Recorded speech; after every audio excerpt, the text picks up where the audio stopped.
Républicaine, le drapeau qui est en kiosque ce matin.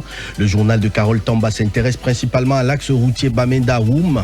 Bientôt la fin du calvaire, c'est d'ailleurs la grande une du journal ce matin. Le ministre des Travaux publics a reçu le 22 avril dernier une délégation des dignitaires de la Manchoum pour faire justement le point sur la section Bamenda-Bafoudoum avec un dossier d'appel d'offres en cours de finalisation et l'appui de la Banque africaine de développement. Le processus administratif s'accélère pour une signature des marchés avant la fin de l'année. Vous verrez les détails de cette actualité en page 5 du quotidien d'information républicaine, le drapeau qui est en kiosque ce matin.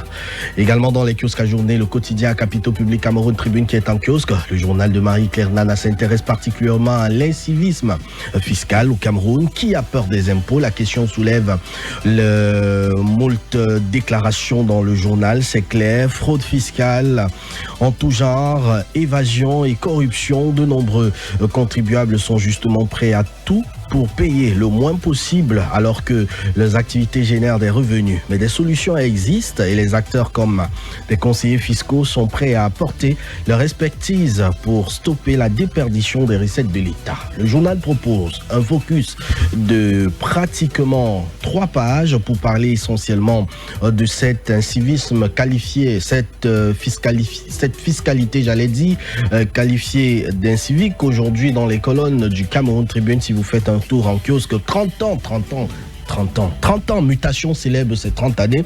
On va le dire et s'intéresse aujourd'hui à l'endettement. Le casse-départ, c'est la grande une du journal ce matin. 20 ans seulement après l'atteinte de l'initiative PPTE qui consacre la réduction de l'ardoise extérieure, la dette du Cameroun a littéralement explosé sans retour d'investissement significatif. Au cours de la 4e édition des débats de ligne d'horizon, Bruno Bekolo-Ebe, Emmanuel Nubisingankam et Eugène Nyambal se sont penchés sur les grands malades. Je vous propose dans les colonnes de mutation ce matin, la rédaction lance un focus sur la parole donnée en ce qui concerne l'endettement, mais surtout les initiatives PPTE à découvrir. Le focus en page 7 de mutation, le quotidien, voilà le journal de Georges-Alain Boyomo qui est en kiosque ce matin.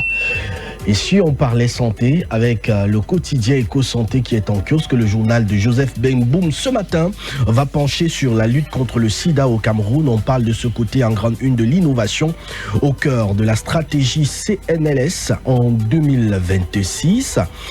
C'est clair que réunis ce mercredi 22 avril à Yaoundé, les membres du Comité national de lutte contre le sida ont tenu leur première session statutaire sous l'égide du ministre de la Santé publique, le Dr Manaouda Malachi, en présence de l'Organisation mondiale de la santé, le secrétaire permanent du Comité national de lutte contre le sida, Dr Joseph Fonka, m'a donc adressé un bilan 2025 positif, marqué par un taux de suppression de la charge virale de 93% chez les patients traités.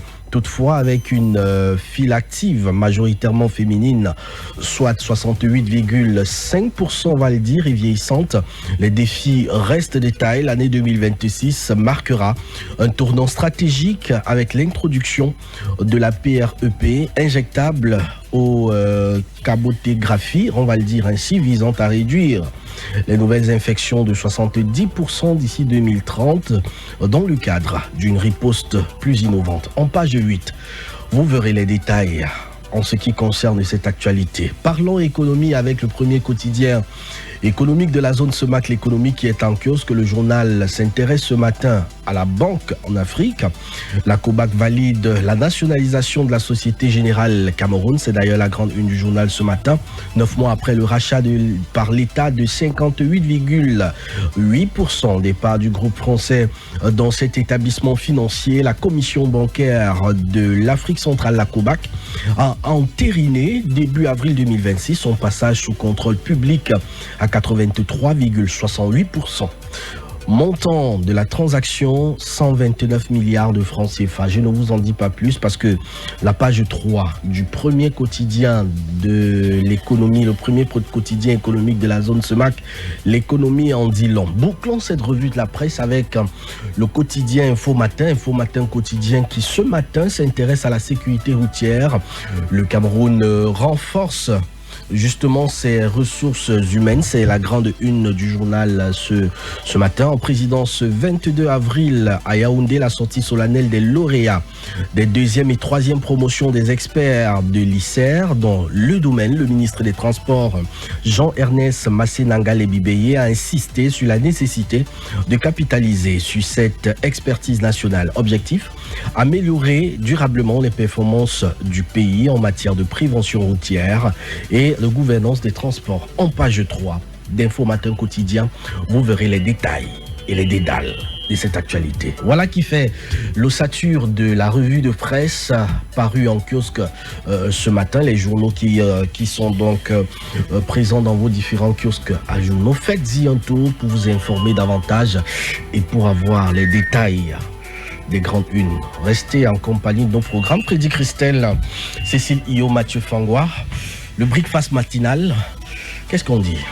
Allez, on dit merci pour tout ce que tu proposes. J'aime bien jouer quand il fait ça. Hein. Pardon? Quand il fait ça, j'avais dit qu'il est en forme. Ouais, soit il a bien dormi, soit il a un truc dans le viseur.